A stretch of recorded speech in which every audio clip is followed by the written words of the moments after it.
Sa linggo na po magsisimula ang bar examinations na isasagawa sa University of Santo Tomas at bilang bahagi ng mas pinaigting na seguridad para hindi na maulit ang karahasan noong 2010, pinagagamit ang mga examinee ng transparent bags para madaling masuri ang mga laman nito. Balita hatid ni Tina Panganiban Perez. Sariwa pa rin sa alaala ng marami nang biglang mahaluan ng karahasan ang masayasanang pagtitipon para sa 2010 bar exams. Mahigit 4 na po ang nasugatan sa insidente, kabilang ang 2 pinutulan ng paa.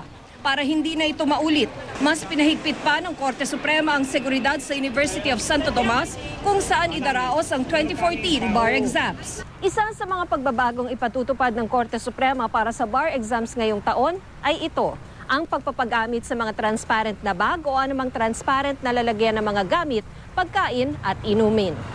Ayon kay Supreme Court spokesperson Tedite, ito'y para raw sa seguridad at para mas madaling makapasok ang mga examinee sa pagdarausan ng exams.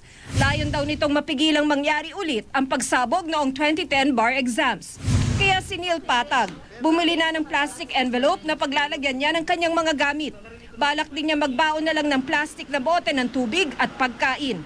For convenience and ease na rin for both the securities, for the security and the bar examinees na rin. Flash mo lang siya ng ganon, ito yung laman ng ano ko, so wala na po siyang any gagawin na inspection kasi visually kita mo na siya.